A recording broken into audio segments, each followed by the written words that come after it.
يخادعون الله والذين آمنوا وما يخدعون إلا أنفسهم وما يشعرون في قلوبهم مرض فزادهم الله مرضا ولهم عذاب بما كانوا يكذبون وإذا قيل لهم لا تفسدوا في الأرض قالوا إنما نحن مصلحون ألا إنهم هم المفسدون ولكن لا يشعرون وإذا قيل لهم آمنوا كما آمن الناس قالوا أنؤمن كما آمن السفهاء ألا إنهم هم السفهاء ولكن لا يعلمون وإذا لقوا الذين آمنوا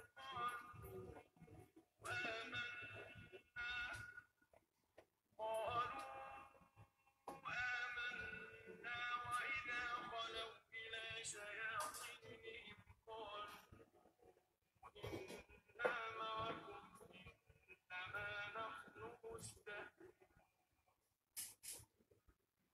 الله يستهزئ بهم ويمدهم في طغيانهم يعمهون أولئك الذين اشتروا الضلالة بالهدى فما ربحت تجارتهم وما كانوا مهتدين مثلهم كمثل الذي استوقد نارا فلما أضاءت ما حوله ذهب الله بنورهم فلما أضاءت ما حوله ذهب الله بنورهم وتركهم في ظلمات لا يبصرون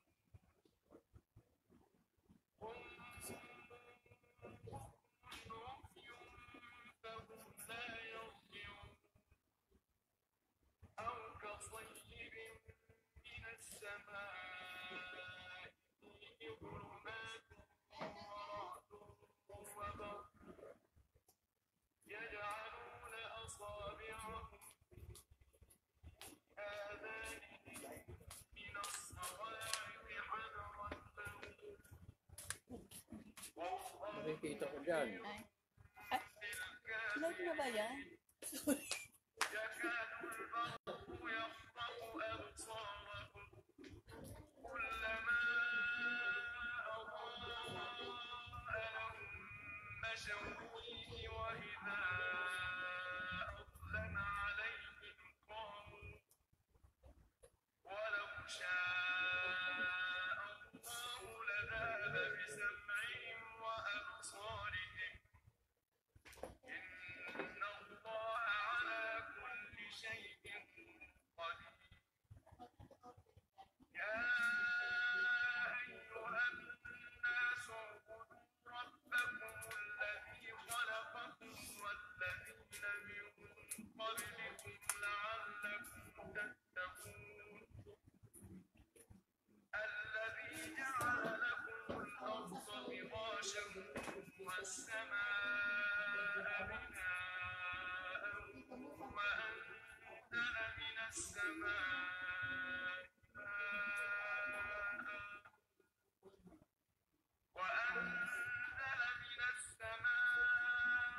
ماء فأخرج به من الثمرات رزقا لكم فلا تجعلوا لله أندادا وأنتم تعلمون وإن كنتم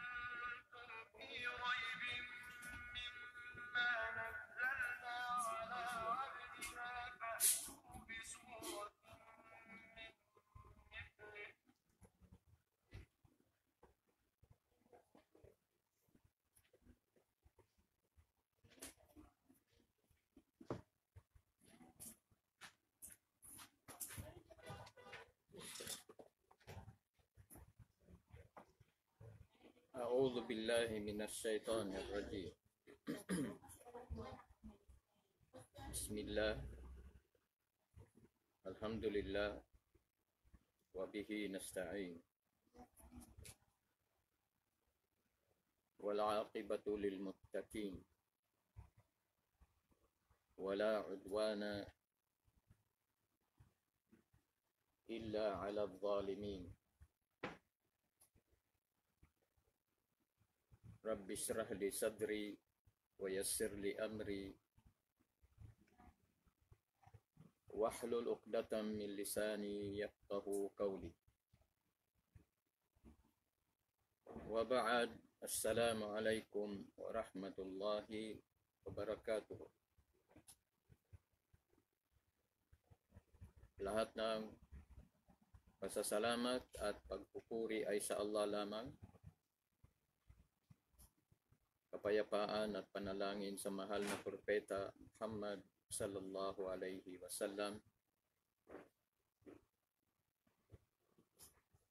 Kapayapaan ay mapapasa inyong lahat at mapapasa amin. Magandang gabi sa inyong lahat, mga mahal kong kapatid sa Islam. Una sa lahat, magtatanong muna ako kung ang boses ay malinaw at kung ang pisara ay malinaw.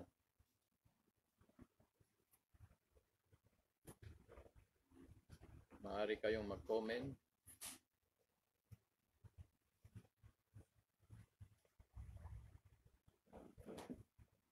Kung ang boses ay hindi malinaw.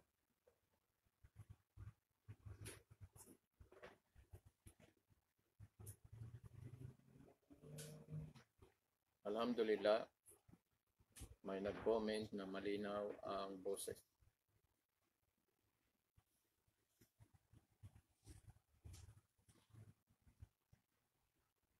Ngayong araw na to ay araw ng Sabado, 14 ng Marso, taong 2020. Ang paksa ay tungkol sa aqida. Aqidatu kulli Muslim. Yun ang paksa natin nung nakaraan. Bawat Sabado ito ang paksa tungkol sa aqida. Sinabi natin na ang aqida ay paniniwala. Hindi tatanggapin ang gawaing mabuti ng isang tao kung mali ang kanyang paniniwala. Kaya napaka-importante ng aqida sa buhay ng mga Muslim. At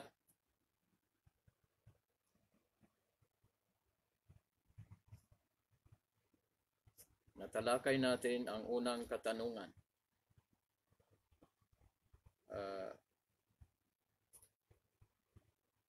Last week, ang unang katanungan, bakit tayo nilikha ng Allah? Mga mahal kong kapatid sa Islam, itong katanungan na ito ay maaaring itanong sa atin ng ating mga anak.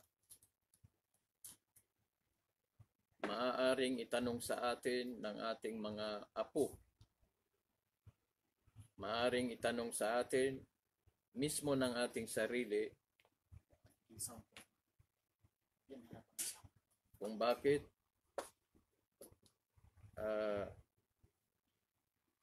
tayo nilikha ng Allah subhanahu wa ta'ala.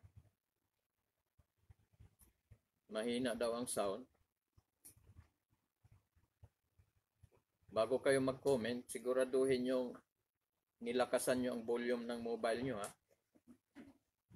Baka nag-comment kayo, yung pala, ang volume ng mobile nyo nakalagay sa 5. ilagay nyo naman sa 100. Okay?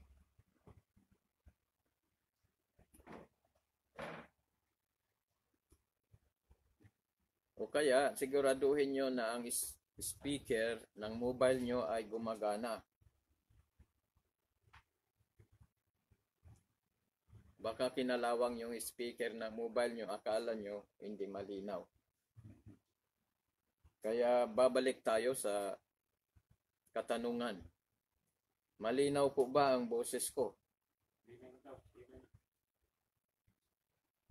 Titingnan ko kung marami ang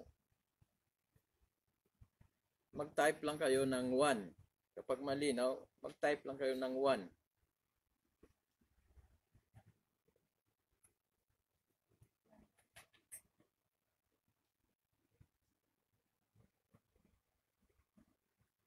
Mga mahal kong kapatid sa Islam, barakallahu fikum. Malinaw. Alhamdulillah, malinaw na. In-adjust na siguro niya ang volume ng kanyang mobile. Mga mahal kong kapatid sa Islam, meron pang mga nag-comment ng mga nakaraan, barakallahu fikum, kung bakit daw ang speaker ay madilim. Hindi po yung kasalanan namin. Kasalanan po yun ng studio. Pangalawa, hindi po importante ang mukha ng speaker.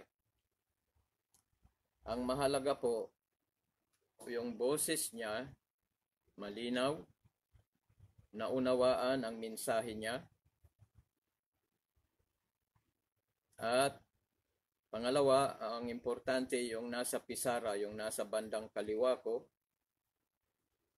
Nakikita nyo kung ano ang pinag-uusapan. Yun ang importante. Yung boses, malinaw. Yung paano niya binitawan ang salita niya, madaling maunawaan.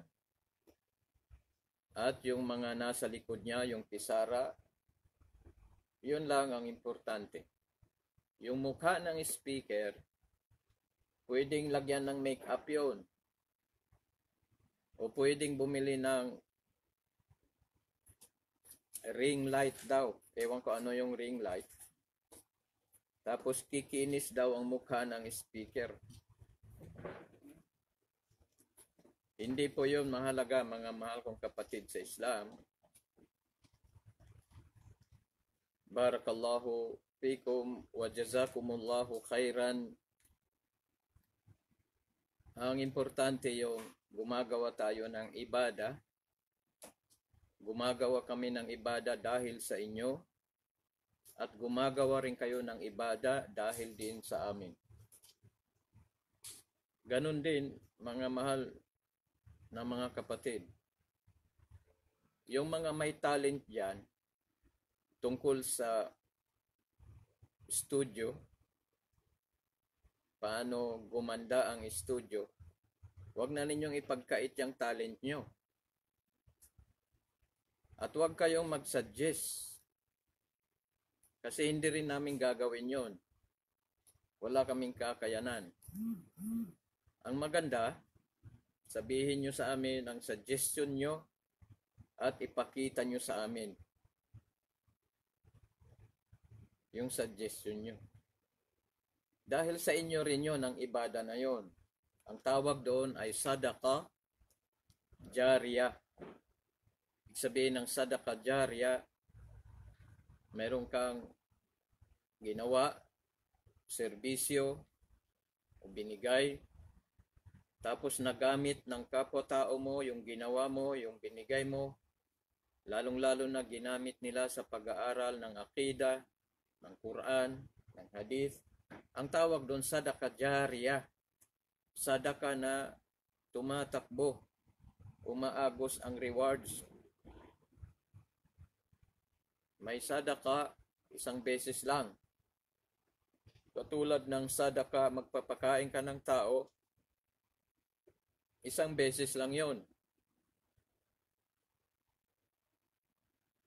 Pero yung jariya, yung gamit, ang isadaka mo, yung talent, isasadaka mo yung talent mo, yung kaalaman mo tungkol sa ikakabuti ng da'wa,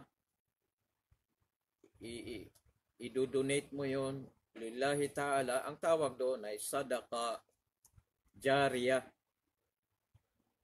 Hindi lang sa studio, sa mga masjid, sa mga markaz, o kahit anong lugar na ang pinag-uusapan ay ang salita ng dakilang Allah subhanahu wa ta'ala. Kaya kami po ay nananawagan sa mga may talent dyan, baka kalawangin yan. Isadakanan ninyo sa Islam at ang Allah na ang bahala sa inyo. Alam ko, mayroon dito sa atin may talent. Huwag po niyong ipagkait yan. Ilabas nyo lillahi ta'ala. Binigay yan sa inyo ng Allah, ibalik nyo sa Allah. Bigay nyo sa Allah. Itong ginagawa natin, pinopromote natin ang relihiyon ng Allah. Hindi ilabas nyo dito. Kasi kung sasabihin lang nyo, Ustads, maganda yan, ganito yan, dapat, ganito. Ang sasabihin ko naman, Masya Allah, opo, Jazakallah khair, Masya Allah, ganda nun. Pero hindi namin yung gagawin. Alam nyo bakit? Dahil mahirap tayo dito. Ginagawa lang natin ang makakaya natin. Hindi namin yun magagawa. Pero subukan nating magkaisa. Magkapit bisig o kaya maghawak kamay tayo. Subukan natin yung mabigat para sa isang tao. Kapag naghawakan tayo o nagkaisa tayo, magiging magaan. Magiging magaan siya. At yun ang gusto ng dakilang Allah subhanahu wa ta'ala. Sabi ng Allah sa loob ng Quran, wa ta'awanu 'alal birri wat taqwa. Magkapit bisig kayo. Magdamayan, magtulungan, magbayanihan. Sa ano? Sa anong gawain? Alal birri, sa gawaing mabuti. Ano ba ang tawag natin dito sa studio natin? Yung ipaparating natin ang mensahe ng Allah, ang salita ng Allah, ipaparating natin sa mga kapatid natin na nagpapahinga na sa bahay. Imbis na itbulaga ang bubuksan niya, binuksan niya yung programa natin. Di ba malaking ibada yon? Imbis na manood siya ng mga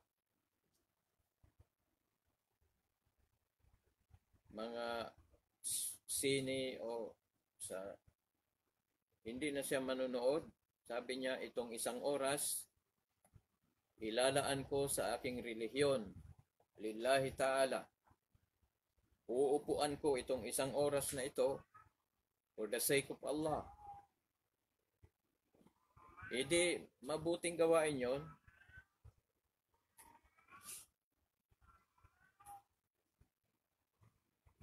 Sabihin, sa 24 hours,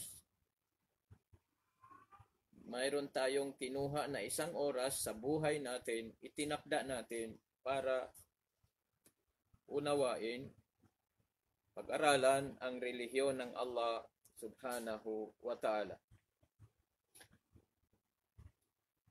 Kaya inuulit ko, nananawagan ako sa mga nagnanais gumawa ng kabutihan para sa sarili niya.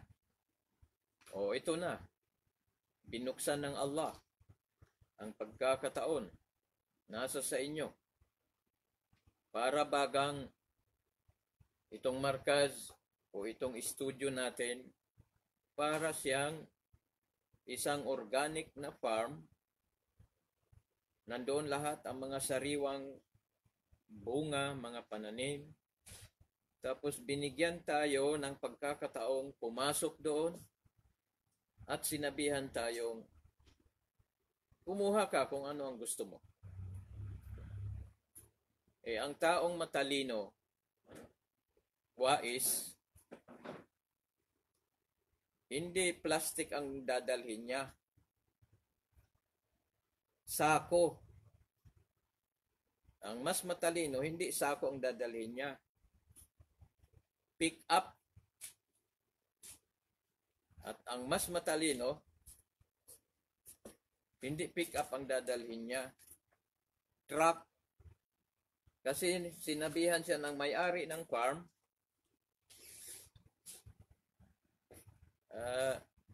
take as you can. Walang problema kasi mayaman ang Allah. Ang Allah subhanahu wa ta'ala, hindi kawalan sa kanya kung araw-araw tayo humihingi sa kanya.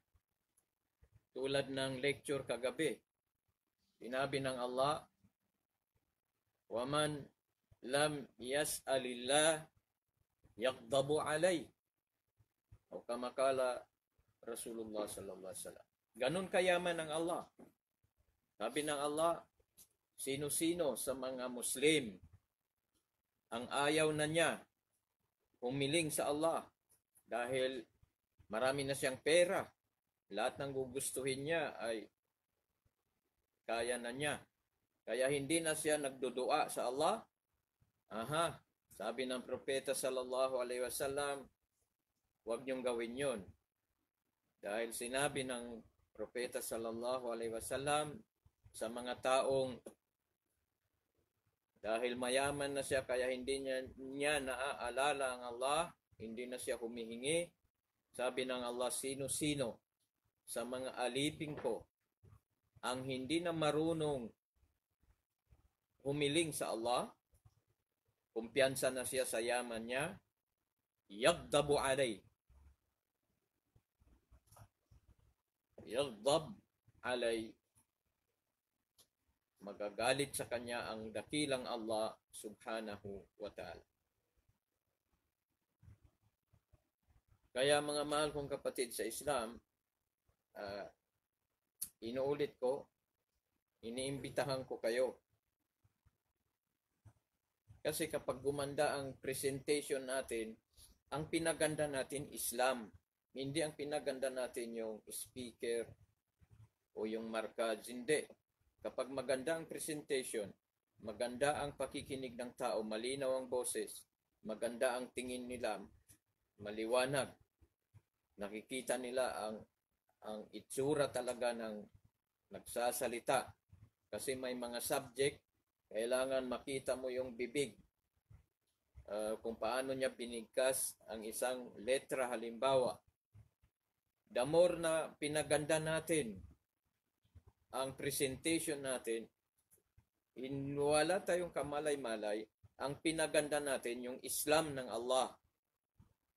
Ang pinaganda natin yung relihiyon ng dakilang Allah subhanahu wa ta'ala. Kaya halina kayo, ilabas ninyo yung talent nyo. Pero huwag kayong pumunta dito kung suggestion lang. Magtulungan tayong lahat. Barakallahu fikum wa jazakumullahu khairan. Alhamdulillah, nasimulan natin kahapon o nung nakaraang Sabado ang akida natin. At ang unang tanong, bakit tayo nilikha ng Allah? At sinagot na natin yon, hindi galing sa sarili nating sagot, galing sa Quran. Sinagot yun ng Quran at sinagot yun ng hadith. Siguro magtataka kayo, bakit sinagot ng Quran at sinagot ng hadith? Dahil mga mahal kong kapatid sa Islam, For your information, ang paniniwala ng isang Muslim, hindi niya pwedeng kukunin saan-saan. Kailangan kukunin niya sa kitab was sunnah. Kukunin niya sa Quran ang kanyang akida. Kukunin niya sa Quran o sa hadith ang kanyang mga paniniwala. Punta tayo dito sa pangalawang katanungan, at napaka-importante nito. Maaring tanungin tayo ng mga anak natin. Alhamdulillah, masasagot natin sila. At sino-sino dyan ang may kakayanan, bumili ng notebook, isulat nyo. Kasi ang topic natin, question and answer. Sulat nyo. Gumawa kayo ng diary. At least, mababasa yon ng anak-apo nyo na ang tatay ko pala, ang lolo ko pala ay nag-aaral. Ito yung mga subject niya. May date pa, mayroong tapos question and answer. Saan pa kayo humanap? Ang maipamamana nyo sa anak-apo nyo ay yung diary nyo.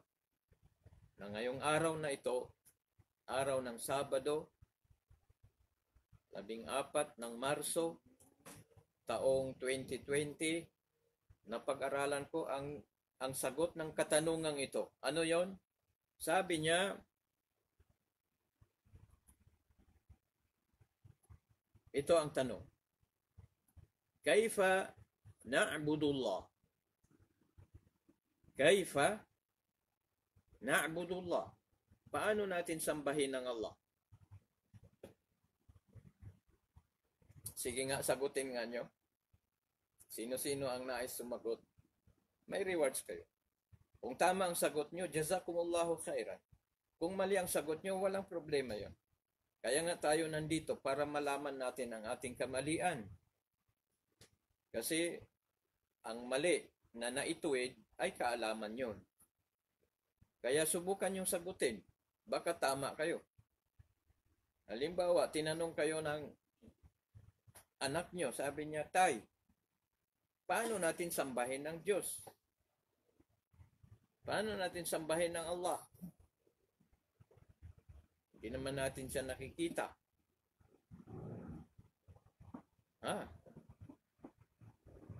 Don't tell me. Sasabihin nyo, kuha ka ng litrato at ituturo mo yan na siya o na'udhu billah. Hindi yon.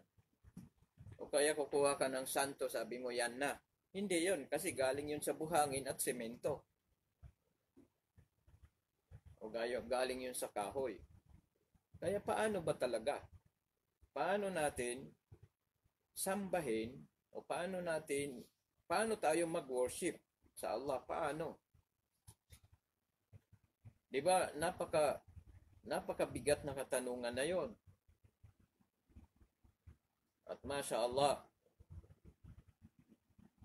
kapag nasagot natin yun ng tama at naibahagi natin sa anak-apo natin, subhanallah,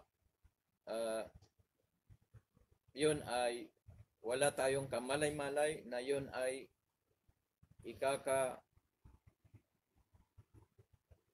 makukuha natin ang lugod ng Allah subhanahu wa ta'ala.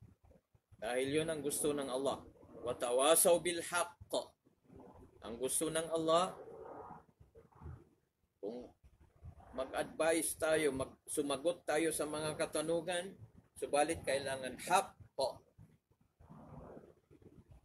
Kayong sumagot ng galing sa sarili nyong isip. Kailangan totoo.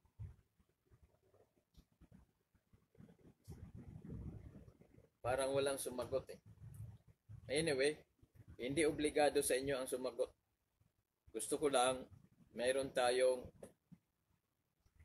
interaction. Hindi lang ako nagsasalita para hindi kayo maboring, mag-participate kayo. Unang-una, hindi kayo maboboring. Pangalawa, may rewards kayo. Nag-participate kayo eh. Gumagana ang utak. O yun, parang may sumagot.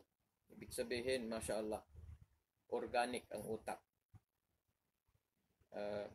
Wag po kayong mahiya, mga mahal kong kapatid sa Islam.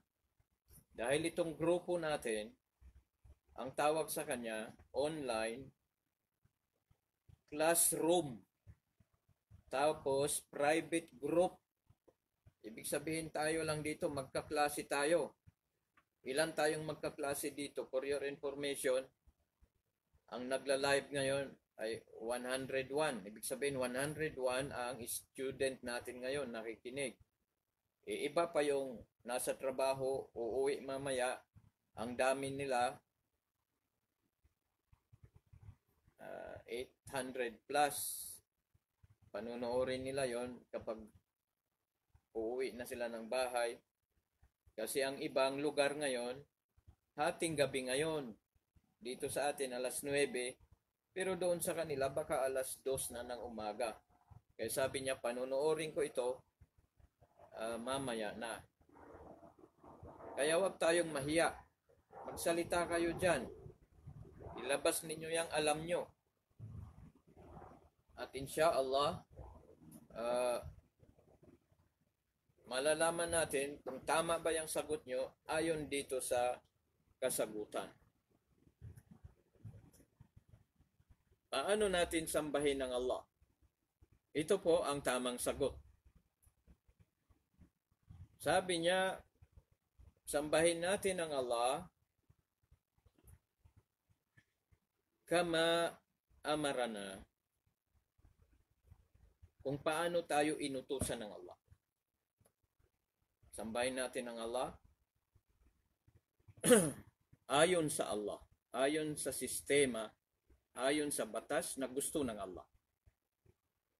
Number 1. Pangalawa, wa kama amarana rasuluhu. Sambahin natin ang Allah kung paano tayo inutusan o kung paano natin nakita ang pagsamba ng propeta sallallahu alaihi wasallam. Pangatlo, ma'al ikhlas. Ito ang pangalawa at ito ang pangatlo. Yan. Palagay ko nakikita nyo ang tinuturo. Kaya ang pagsamba pala sa Allah, mayroon siyang 3 ingredients. Ano yon? Sambahin mo ang Allah ayon sa gusto ng Allah. Hindi ayon sa gusto ng sarili mo, ha? Kasi kung ayon sa gusto ng sarili mo, baka sasayaw-sayaw ka na dyan. Hindi na natin alam kung ano nang pinaggagawa mo. Kasi ang tao, mahilig manggaya-gaya. Ang tao mahilig sa emotion, paiyak-iyak. Hindi. Ang pagsamba sa Allah, hindi drama. Huwag kang paiyak-iyak dyan. Ang pagsamba sa Allah, kailangan smart. Sundin mo ang Allah. Kasi sabi niya dito, kama amaran Allah. Ang pagsamba sa Allah, kung paano tayo inutusan ng Allah. Ibig sabihin, yung iman natin sa Allah. Paniniwala natin sa Allah. Gamitin natin yun sa pagsamba. Ang ibig sabihin dito, hindi ayon sa gusto mo. Yun ang ibig sabihin dito. Pangalawa, kama amarana rasuluhu. Katulad ng pinakita sa atin ng propeta. Kung paano siya nagdasal, kung paano siya nag-ayuno, kung paano siya nag-hajj, kung paano siya nagbasa ng Quran, kung paano siya nagwudu. Lahat ipinakita sa atin ng propeta sallallahu alaihi wasallam. Kasi ang propeta ang nakakaalam, ang nakakaunawa kung ano ang gusto ng Allah. Kaya pinakita sa atin live.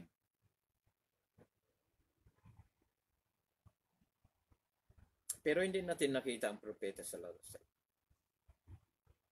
Pero nandyan ang Sahih Bukhari. At nandyan ang mga ulama para ipaliwanag sa atin ang Sahih Bukhari. Sabihin, wala na sa piling natin ang propeta sallallahu alaihi wasallam. Subalit iniwan niya ang kanyang gawa, salita, at lahat ng katangian niya, iniwan niya. Kanino niya iniwan? Sa mga ahlul hadith. Ano pala ang ibig sabihin ng ahlul hadith? Ibig sabihin po ng ahlul hadith, yung mga taong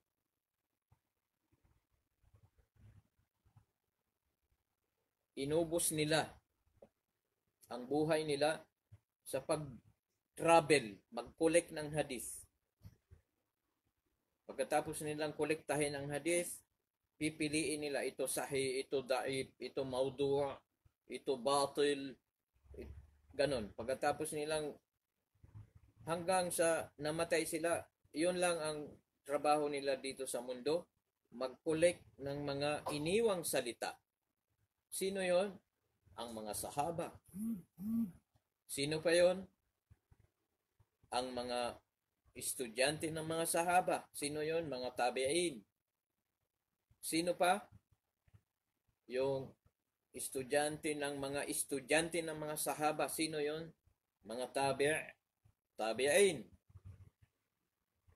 Kaya yung tatlong panahon na yan, generation ng mga sahaba, generation ng estudyante ng mga sahaba, generation ng mga estudyante ng mga sahaba, mga khairul qurun sila.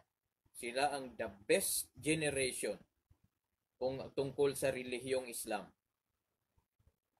Kaya doon tayo kukuha ng ating relihiyon para maging the best ang ating relihiyon.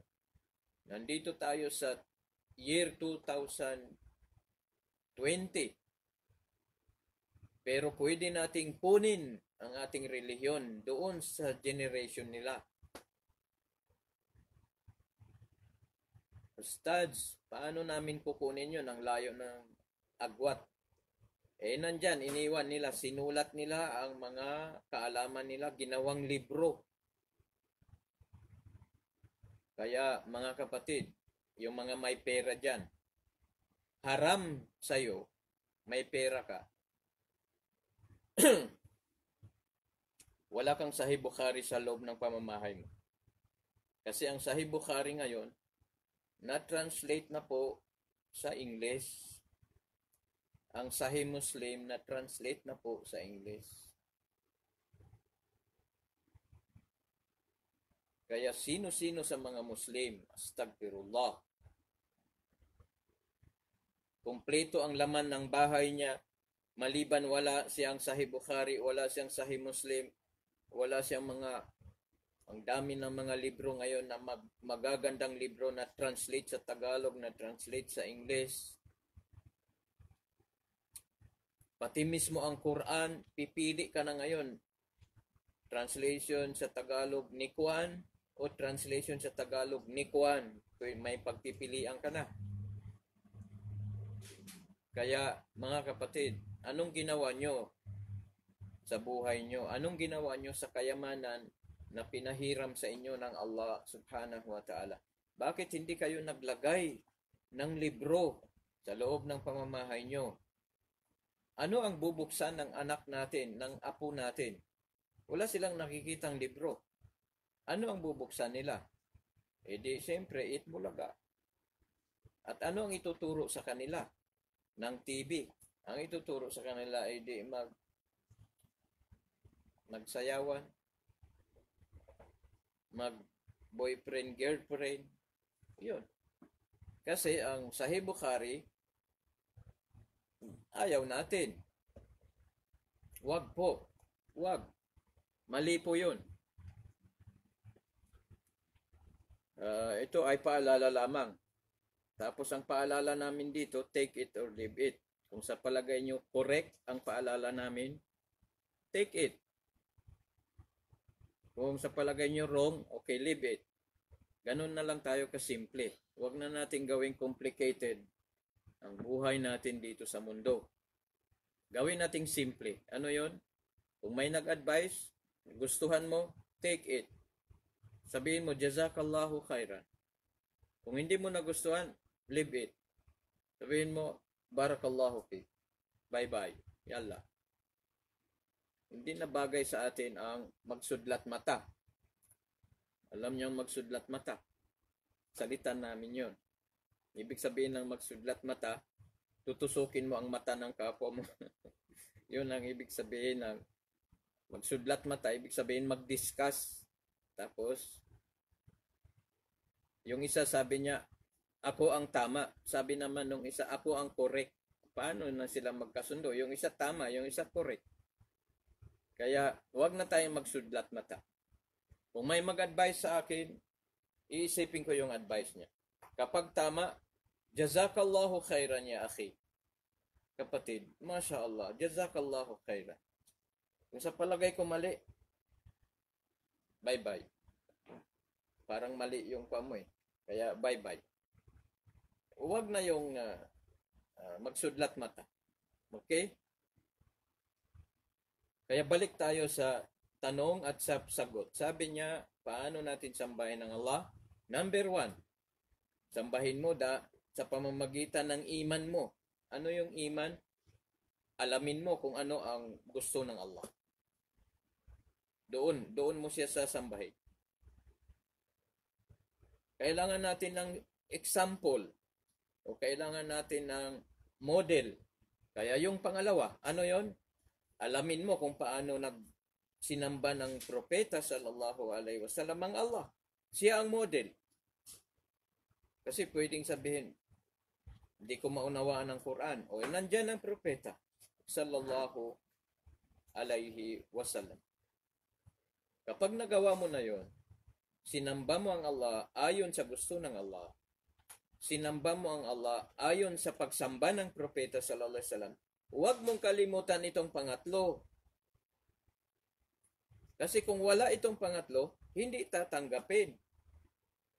Hindi tatanggapin. Ano yung pangatlo? Kailangan daw ikhlas. Kailangan sincere. Kailangan tapat.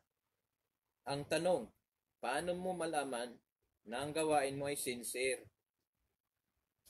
Malalaman mo kapag malinis ang gawain mong yan, malinis sa pakitang tao at malinis sa parinig-dinig, yung nagpaparinig ka sa kapwa-tao mo. Yung sasabihin mo, alam nyo, Masya Allah, ang sarap magtahadyod sa gabi. Bakit kailangan sabihin mo yan? Bakit ka magpaparinig? Kaya mo alam nyo, ako yan. Ako yan nagpagawa niyan. Hindi na yung kailangan. Kaya wallahu a'la wa a'lam bis-sawab. Barakallahu fikum. Isulat nyo yung tatlong ingredients ng pagsamba sa Allah. Number 1, sambahin ang Allah ayon sa gusto ng Allah.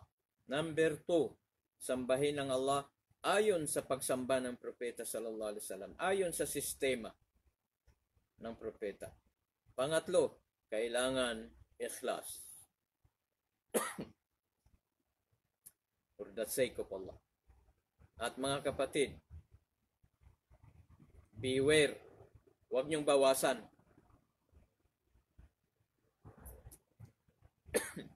Ano ibig sabihin ng huwag mong bawasan? Huwag kayong matakot mga kapatid. Umuubo ako, huwag kayong matakot. Malayo kayo eh. Nasa studio po ako.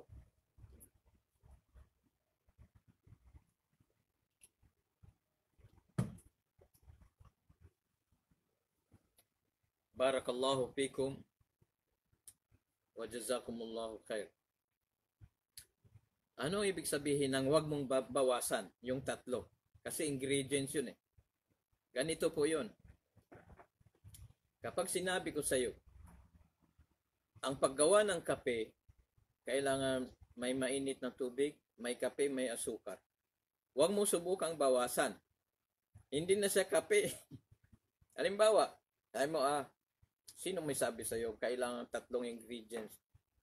How about, bawasan ko ng mainit na tubig? O sige nga, subukan mo nga. Isubo mo na yung kape mo at asukar na walang mainit na tubig. Sabi mo, hindi, mali. May mainit na tubig. may asukar. Bawasan natin ang kape para hindi tayo manervyos. Ang tawag doon, matamis na mainit na tubig. Hindi yung kape. Anyway, ang ibig kong sabihin dito na wag nating bawasan kasi may mga tao magsasabi ganito. Sabi niya, bahala na. Kahit ano na ang gagawin ko, ang importante, ikhlas. Mga kapatid, wrong po yon. Subhanallah, wrong po yon. Kasi kinuha mo lang yung pangatlo. Sabi mo, ayaw mo nang sumunod sa propeta. Kung paano nagdasal ang propeta. Mayroon din akong sistema, yung pajar ko mga 4 na rakaay. Kasi religious ako eh. Ang propeta, 2 rakaa lang. Sige nga, subukan mo magpajar, 4 na raka. Subukan mo. Tingnan natin kung tatanggapin. Hindi po yung tatanggapin. Kasi sinabi ng Allah sa loob ng Quran, wa may yuti'ir rasul faqad ata Allah. Sino ang followers siya ng Rasul, susundin niya ang Rasul, sinunod niya ang Allah. Yon.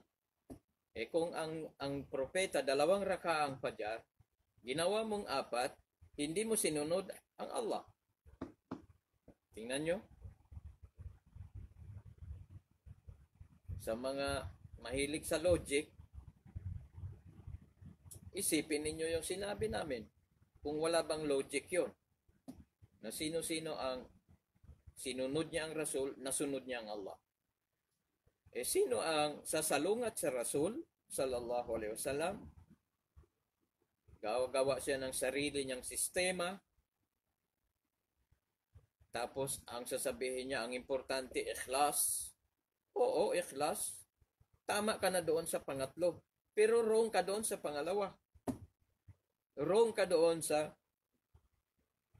number 1 ingredient. Wallahu a'la wa a'lam bis-sawab. Barakallahu fikum. Kapag naunawaan nyo, alhamdulillah. Ngayon, punta tayo sa mga taong makulit.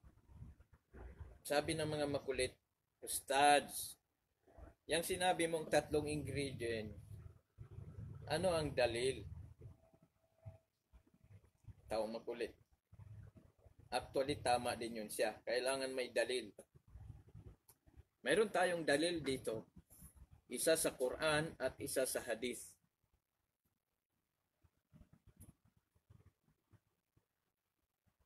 Ewan ko kung malinaw.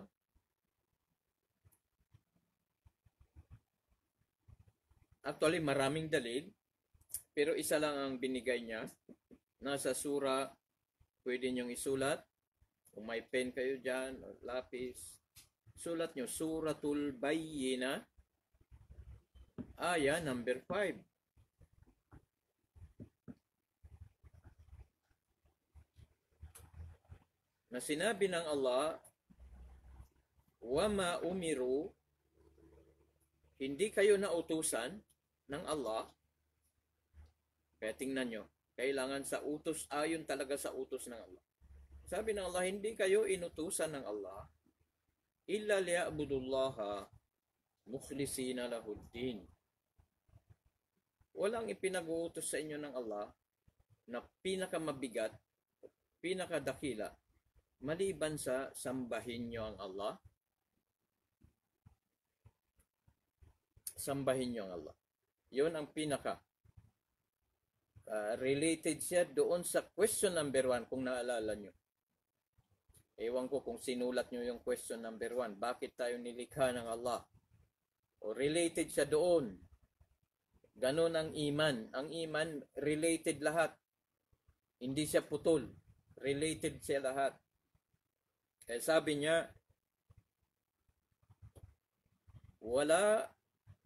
hindi kayo nautusan maliban lang sa liya'budullah. Sambahin niyo ang Allah. Kaya yan ang itatanong sa atin, nasamba ba natin ang Allah? Pero paano? Ano ang gusto ng Allah? Mukhlisina. Mukhlisina. Kailangan ikhlas. Nandoon na. Sabihin, sundin natin ang Allah. Pagkatapos sa oras na ginagawa na natin yung pagsunod sa Allah, kailangan mukhlisina lahuddin. Kailangan ang lahat ng gawain natin sa relihiyon, dahil ang pag-utos, ang gusto ng Allah, yun na yung relihiyon. Kung i-detalye natin, ano ba talaga ang utos ng Allah? Kasi sabi mo, sambahin ng Allah ayon sa utos niya. Yun na yung relihiyon. Yun na po yun, yung din. Kaya sabi ng Allah, sambahin niyo ang Allah, mukhlis, mag-ikhlas kayo, lahud din, doon sa kanyang mga pinag-uutos. Kaya nandoon na yung utos, nandoon na yung ikhlas. Tapos pinaliwanag ng propeta sallallahu alaihi wasallam ito. Kaya saan ka pa humanap? Subhanallah, saan ka humanap ng paniniwala na galing mismo sa Diyos na sinamba mo, tapos pinaliwanag pa sa iyo ng sugo. Ito ang paliwanag sa atin ng sugo ng propeta sallallahu alaihi wasallam. Ang hadith na to ay makikita nyo sa Sahih Muslim. Sabi niya, sallallahu alaihi wasallam, man amila amalan. Sabi ng propeta, sino-sino ang nakagawa ng isang gawain. Gawaing ano yan? Hindi pang mundo. Ang tinutukoy dito, gawain dito yung din at din sa relihiyon. Sabi ng propeta, man amila amalan. Yun na yung sa din, sa relihiyon. Laysa alayhi amruna. Nandito na. Kaya bakit kailangan gawin nating modelo ang propeta? Dahil sinabi ng propeta, yung ginawa niyang yon, laysa alayhi amruna. Hindi yon utos namin, hindi yon gawain namin, hindi namin yon nagawa, hindi namin yon alam. Astagfirullah. Nakagawa ka ng isang gawain na hindi pinag-uutos ng propeta sallallahu alaihi wasallam, hindi ginawa ng propeta sallallahu alaihi wasallam, hindi alam ng propeta sallallahu alaihi wasallam. Laisa alaihi amruna. Kapag ganun ang ginawa ng isang tao, kahit sincere pa siya, pero ganun ang ginawa niya, fahuwa radd. Propeta ang nagsabi. Take it or leave it. No choice. Ano yon? Fahuwa radd. Ano ibig sabihin ng siya ay rad? Sabi ng propeta, siya ay rad. Ay mardud. Ay mardud. Ang gawain niyang yon ay invalid, not accepted. Kung sa mga immigration, rejected ang tumbok niya. Sa immigration pa lang yon. Paano na sa Yawmal Qiyamah? Sa immigration, nagkamali ka lang sa requirements, rejected. Subukan nyo. Subukan yung suwayin ng immigration. Tanungin nyo si Ustad Saleh. Kunting kuan lang, kunting mali, barra. Yun sa immigration.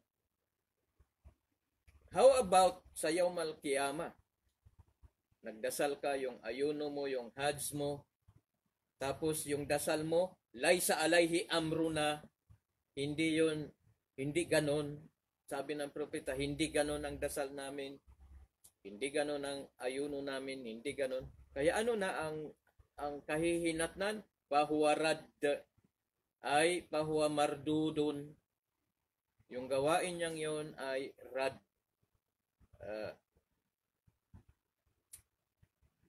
Rejected. Hindi katanggap-tanggap.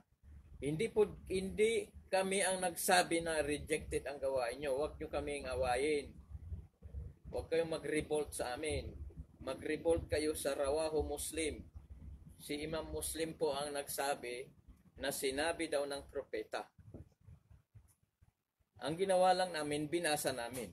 Pinarating ang mensahe. Kaya huwag po kayong magalit sa amin. Dahil sasabihin namin, take it or leave it. Salita ng propeta yan. Kung gusto mo, take it. Kabubutihan sa'yo. Kung ayaw mo, leave it. Walang magtugsukan ng mata. Walang magdiskusyon. Hindi tayo magkasundo sa isang bagay, pero magkasundo tayo sa biryani, isang mesa. Bakit gawin natin complicated ang buhay natin? Kung hindi tayo magkasundo sa isang bagay, pwede tayong magkasundo sa mesa ng biryani. O kaya mesa ng halo-halo. Okay? Bakit kailangan gawin natin complicated, gawin natin puro galit sa puso natin, ang laman ng utak natin at puso natin, galit sa kapwa, bla bla bla. Anong magawa mo kung hindi siya binigyan ng Allah ng hidayah? Anong magawa ko kung ang taong nakikinig hindi binigyan ng Allah ng liwanag? Siyempre, kung hindi siya binigyan ng liwanag, hindi niya maintindihan, hindi niya matanggap. Bakit ako makikipag-away sa taong hindi binigyan ng liwanag? Di sasabihin ko na lang, wala akong magawa. Sinabi ko ang katotohanan, sa tingin mo mali, bakit kailangan magsudlat mata? Okay? Paano kung mahaba yung kuko niya? Hindi, nasugat yung mata natin. Wallahu a'la wa a'lam bisawab. Wala na tayong dapat ipangamba na ang pangalawang tanong na yon ay sinagot na natin. Tapos ang sagot natin, 100% tama yung sagot na yon dahil nandyan na ang aya sa Surah Bayyina, aya number 5, at nandyan na yung sagot na galing sa mahal nating propeta Muhammad sallallahu alaihi wasallam. Ang nagriwaya sa kanya, ang nagparating sa atin ng hadith na yan, si Imam Muslim. Si Imam Muslim ay mapagkatiwalaan. Siya ang pangalawa kay Imam Bukhari. Jazahuma khairal jaza anil Islam wal Muslimin. Pasalamat tayo sa mga imam ng hadith. Kung hindi dahil sa kanila, hindi darating sa atin ang salita ng propeta. Kung hindi nila sinakripisyo ang buhay nila, mula pagkabata hanggang namatay, ang gawain nila mag-collect lang ng hadith. Tapos, lilinisin. Ito, hindi maganda, ito, tama, ito, ganun. Hanggang namatay sila, ganun lang. Magpasalamat tayo sa kanila. Barakallahu fikum wa jazakumullahu khairan. Wala na po tayong panahon. Lahat ng nasabi naming tama, tanggapin natin. Yun ay galing sa dakilang Allah subhanahu wa ta'ala. Lahat ng biro namin, lahat ng mali namin, lahat ng iyon ay ihihingi namin ng kapatawaran sa Allah subhanahu wa ta'ala. Yung mga biro namin, itapon nyo sa dingding. Hindi yun totoo. Yun ay dahil tayo ay tao lamang, kung minsan ay nahahaluan natin ng mga salitang walang saysay. Hindi ninyo kailangan yung biro namin, pero kailangan nyo yung salita ng Allah, salita ng mahal na propeta Muhammad sallallahu alaihi wasallam. Naway maging saksi sa atin ang isang oras na ito at makikita natin sa Yawm al-Qiyamah. Investment natin yan. Isang oras sa loob ng 24 hours, gawin mo ng lahat mong gawin, pero itong isang oras na to ay ilaan mo. Ilaan mo talaga siya. At 100% makikita mo itong isang oras na to sa Yawm al-Qiyamah, at magiging maligaya tayo kapag ibigay sa atin ng Allah ang isang oras na ito. Barakallahu fikum wa jazakumullahu khairan. Rabbana afrig alayna sabra, thabbit aqdamana انصرنا على القوم الكافرين اللهم إنا نسألك العفو والعافية في الدنيا والآخرة. Sabihin nyo, amin. Allahumma inna nas'aluka al-afwa wal-afiyah fi dunya wal-akhirah. Allahumma inna nas'aluka al-afwa wal-afiyah fi jasadina wa fi dinina wa fi akhiratina. Rabbana atina fid dunya hasana wa fil akhirati hasana wa qina adzaban nar.